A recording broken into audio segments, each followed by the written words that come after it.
குமரகுரு கல்வி நிறுவனங்கள் மற்றும் CII நடத்திய நீலகிரி இம்பாக்ட் சேலஞ்ச் 2026 போட்டியில் நீலகிரி மலைப்பிரதேச பிரச்சினைகளுக்கு தீர்வு கண்ட 6 மாணவர் குழுக்கள் வெற்றியாளர்களாக அறிவிக்கப்பட்டனர். கோவை குமரகுரு கல்வி நிறுவனங்கள், இந்திய தொழில் கூட்டமைப்பு, நீலகிரி எக்கனாமிக் டயலாக் மற்றும் நீலகிரி மாவட்ட நிர்வாகம் இணைந்து நீலகிரி இம்பாக்ட் சேலஞ்ச் 2026 என்ற போட்டியை நடத்தின.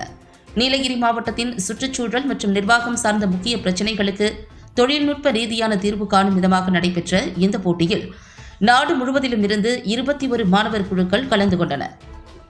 சுற்றுலா பயணிகள் வருகையை நிர்ணயித்தல், ஆக்கிரமிப்பு தாவரங்களை களைதல், பழங்குடியின மக்களுக்கான வாழ்வாதாரம் மற்றும் திடக்கழிவு மேலாண்மை உள்ளிட்ட 6 தலைப்புகளின் கீழ் நடைமுறைக்கு உகந்த தீர்வுகளை வெளிக்கொண்டு வந்த 6 மாணவர் குழுக்கள் வெற்றியாளர்களாக அறிவிக்கப்பட்டனர். இதன் நிறைவு விழா குமரகுரு கல்லூரி வளாகத்தில் நேற்று நடைபெற்றது. இதில் ஃபோர்ஜ் அகாடமி முதன்மை திட்ட அதிகாரி PL லட்சுமி மீரா பேசுகையில், இது வழக்கமான போட்டிகளை போன்றது அல்ல, குறிப்பிட்ட இடத்தின் பிரச்சினைகளுக்கு தீர்வு காணும் இடம் சார்ந்த கண்டுபிடிப்பு முயற்சியாகும். திறம்பட தீர்வுகளை கூறிய மாணவர்களுக்கு வாழ்த்துக்கள் என்றார்.